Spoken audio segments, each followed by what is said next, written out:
ನಮಸ್ಕಾರ. ರಿವ್ಯೂ ಚಾನಲ್ಗೆ ಸ್ವಾಗತ. ನಾನು ಸೌಖ್ಯ ಗಾಂವ್ಕರ್. ಕೊನೆಗೂ FSL ವರದಿಯಲ್ಲಿ ದೃಢಪಟ್ಟ ಪಾಕಿಸ್ತಾನ್ ಪರ ಘೋಷಣೆ. ಸದ್ಯದ ಅಪ್ಡೇಟ್ ಏನು ಹೇಳ್ತಾ ಇದೆ, ವಾಯ್ಸ್ ಮ್ಯಾಚಿಂಗ್ ಪ್ರಾಸೆಸ್ ನಡೀತಾ ಇರೋದ್ರ ಬಗ್ಗೆ ಸಿಗ್ತಾ ಇರುವಂತಹ ಮಾಹಿತಿ ನಿಮ್ಮ ಮುಂದೆ ಇರ್ತಾ ಇದೀವಿ. ಮಿಸ್ ಮಾಡಿದ್ರೆ ನಮ್ಮ ಚಾನಲ್ನ ಸಬ್ಸ್ಕ್ರೈಬ್ ಮಾಡಿ, ಹಾಗೆ ನಿಮ್ಮ ಅಭಿಪ್ರಾಯ ಕಮೆಂಟ್ ಮಾಡಿ ತಿಳಿಸಿ. ಎಸ್ ವೀಕ್ಷಕರೇ, ಯಾಕಿಂಥ ಗೊಂದಲದ ವಾತಾವರಣ ಈ ಪಾಕ್ ಪರ ಘೋಷಣೆಯಲ್ಲಿ ನಿರ್ಮಾಣವಾಗಿದೆ ಅನ್ನೋದು ಅರ್ಥ ಆಗ್ತಿಲ್ಲ.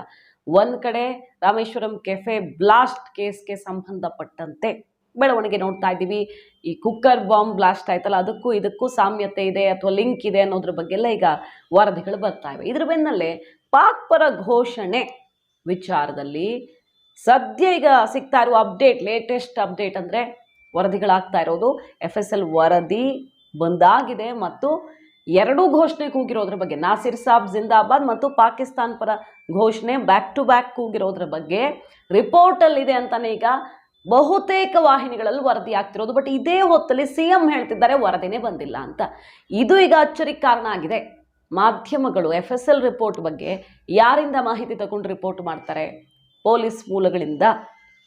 ಈಗಾಗಲೇ ಪರಮೇಶ್ವರ್ ಅವರೇ ಕ್ಯಾಬಿನೆಟಲ್ಲಿ ವರದಿಯನ್ನು ಒಪ್ಪಿಸಿದ್ದಾರೆ, CM ಗರಂ ಆಗಿದ್ದಾರೆ ಅನ್ನೋ ತನಕ ವಿಚಾರಗಳು ಹೊರ ಬರ್ತಿದೆ. ಬಟ್ ಮುಖ್ಯಮಂತ್ರಿಗಳು ವರದಿ ಬಂದಿಲ್ಲ ಅನ್ನೋ ಸ್ಟೇಟ್ಮೆಂಟ್ ಕೊಡ್ತಿದ್ದಾರೆ. ಸೊ ಈ ಗೊಂದಲ ಸೃಷ್ಟಿಯಾಗಿರೋದು ಯಾಕೆ ಅನ್ನೋದು ಈಗ ಅಚ್ಚರಿಗೆ ಕಾರಣ ಆಗಿದೆ. ಇದ್ರ ನಡುವೆ BJP ರಿಪೋರ್ಟ್ ಬಂದಿದೆ ಅನ್ನೋದ್ರ ಬಗ್ಗೆ ಪಕ್ಕಾ ಮಾಹಿತಿ ನಮಗಿದೆ ಅಂತಿದೆ. ಬೊಮ್ಮಾಯಿ ಅವರು, ಮಾಜಿ CM ಬೊಮ್ಮಾಯಿ ಅವರು, ನನಗೆ ಖಚಿತ ಮೂಲಗಳ ಮಾಹಿತಿ ಇದೆ ರಿಪೋರ್ಟ್ ಬಂದಿರೋದ್ರ ಬಗ್ಗೆ, ಈಗ ತಿರುಚಲಾಗ್ತಿದೆ ಅಂತ BJP ಪ್ರಮುಖರೆಲ್ಲ ಆರೋಪ ಮಾಡ್ತಾ ಇರೋದು. ವರದಿ ತಿರುಚೋಕ್ ನೋಡ್ತಿದ್ದಾರೆ, ನಮಗ ಅನುಮಾನ ಇದೆ, ಏನೋ ನಡೆಸ್ತಾ ಇದೆ ಕಾಂಗ್ರೆಸ್ ಅಂತ. ಅದೇನೋ ಗೊತ್ತಿಲ್ಲ. ಒಟ್ಟಿನಲ್ಲಿ ಸದ್ಯ ಈಗ ವರದಿ ಆಗ್ತಾ ಇರೋದು FSL ರಿಪೋರ್ಟಲ್ಲಿ ಪಾಕ್ ಪರ ಘೋಷಣೆ ಖಚಿತ ಆಗಿದೆ, ದೃಢಪಟ್ಟಿದೆ ಅಂತ ವರದಿ. ಮತ್ತು ವಾಯ್ಸ್ ಮ್ಯಾಚ್ ಮಾಡೋಕೆ ಈಗ ಅನುಮಾನ ಯಾರ ಮೇಲಿತ್ತೋ ಅಂಥವ್ರನ್ನೆಲ್ಲ ವಶಕ್ಕೆ ಪಡ್ಕೊಂಡು ಅವರ ವಾಯ್ಸ್ ರೆಕಾರ್ಡ್ ಮಾಡಲಾಗಿದೆ, ಹೋಲಿಕೆ ಮಾಡಿ ನೋಡ್ಲಾಗ್ತಾ ಇದೆ. ಇಲ್ಲಿ ಮ್ಯಾಚ್ ಆಗಿದ್ದೇ ಹೌದಾದ್ರೆ ಅವರನ್ನು ಅರೆಸ್ಟ್ ಮಾಡ್ತಾರೆ. ಅಂದರೆ ಈಗ ವಶಕ್ಕೆ ಪಡ್ಕೊಂಡಿದ್ದಾರೆ, ಅವ್ರ ಮೇಲೆ ಕೇಸ್ ಬುಕ್ ಆಗುತ್ತೆ. ಈ ರೀತಿ ಕ್ರಮ ಜರುಗಿಸೋದಕ್ಕೆ ಪೊಲೀಸರು ಕೆಲಸ ಮಾಡ್ತಿದ್ದಾರೆ ಅನ್ನುವಂಥ ವರದಿ ಹೊರಗಡೆ ಬರ್ತಾ ಇರೋದು. ಸೊ ಈ ಹೊತ್ತಲ್ಲಿ ಸರ್ಕಾರ ಮಾತ್ರ ವರದಿನೇ ಬಂದಿಲ್ಲ ಅಂತ ಹೇಳ್ತಿರೋದು ಯಾಕೆ? ನಿಜಕ್ಕೂ ಇಷ್ಟು ದಿನಗಳ ಕಳೆದ್ರೂ ಕೂಡ ವರದಿ ಬಂದೇ ಇಲ್ವಾ? ನಿನ್ನೆ ಪರಮೇಶ್ವರ್ ಅವ್ರನ್ನ ಭೇಟಿ ಮಾಡೋದಕ್ಕೆ ಹೋಗಿದ್ದಂಥ ನಾಸಿರ್ ಹುಸೇನ್ ಅವರು ಮಾಧ್ಯಮಗಳನ್ನ ಕಂಡು ಆ ಕಡೆ ಹೋಗ್ಬಿಟ್ರು, ಪಟಪಟ ಅಂತ ಆ ಕಡೆ ಹೋಗ್ಬಿಟ್ರು. ಉತ್ತರಿಸಬಾರ್ದು ಅಂತಾನೋ ಅಥವಾ ಇಲ್ಲಿ ಬಂದಿರೋದು ಯಾಕೆ ಅನ್ನೋ ಪ್ರಶ್ನೆ ಬರುತ್ತಾ, ಪರಮೇಶ್ವರ್ ಅವರು ಗೃಹ ಸಚಿವರು ಯಾಕೆ ಕರೆಸ್ಕೊಂಡ್ರು ಅನ್ನೋ ಪ್ರಶ್ನೆ ಬರುತ್ತೆ ಅಂತಾನೋ ಗೊತ್ತಿಲ್ಲ. ಮಾಧ್ಯಮಗಳ ಕ್ಯಾಮ್ರಾ ನೋಡಿ ಹಿಂದೆ ಸರಿದಿದ್ದು ಕಂಡು ಬಂತು. ಇದೆಲ್ಲ ಬೆಳವಣಿಗೆಗಳಾಗ್ತಾ ಇದ್ದಾವೆ.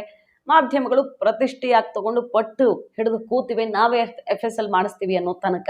ಈ ಹೊತ್ತಲ್ಲಿ ರಿಪೋರ್ಟ್ ಬಂದಿದೆ ಮತ್ತು ಇಂದು ನಾಳೆ ಅಷ್ಟೊತ್ತಿಗೆ ಸುಮಾರು ಜನ ಅರೆಸ್ಟ್ ಆಗಬಹುದು ಕೇಸ್ಗೆ ಸಂಬಂಧಪಟ್ಟಂತೆ. ವಾಯ್ಸ್ ಮ್ಯಾಚಿಂಗ್ ಪ್ರಾಸೆಸ್ ಕಂಪ್ಲೀಟ್ ಆಗ್ತಿದ್ದಂಗೆ ಅಂತ ಒಂದು ಮೂಲಗಳ ವರದಿ ಎಲ್ಲ ಕಡೆ ರಿಪೋರ್ಟ್ ಆಗ್ತಿರೋದು. ಎಲ್ಲ ಬಹುತೇಕ ಮಾಧ್ಯಮಗಳು ಎಲ್ಲವೂ ರಿಪೋರ್ಟ್ ಮಾಡ್ತಿರೋದು. ಈಗ ಕಾದ್ ನೋಡ್ಬೇಕು ಸರ್ಕಾರ ಯಾವಾಗ ಹೇಳುತ್ತೆ FSL ವರದಿ ಬಂದಿದೆ ಅನ್ನೋದನ್ನ ಅಂತ. ಮಾಹಿತಿ ನಿಮ್ಗೆ ಇಷ್ಟ ಆಗಿದ್ರೆ ಮಿಸ್ ಮಾಡಿದ್ರೆ ನಮ್ಮ ಚಾನಲ್ನ ಸಬ್ಸ್ಕ್ರೈಬ್ ಮಾಡಿ, ಹಾಗೆ ನಿಮ್ಮ ಅಭಿಪ್ರಾಯ ಕಮೆಂಟ್ ಮಾಡಿ ತಿಳಿಸಿ. Thank you.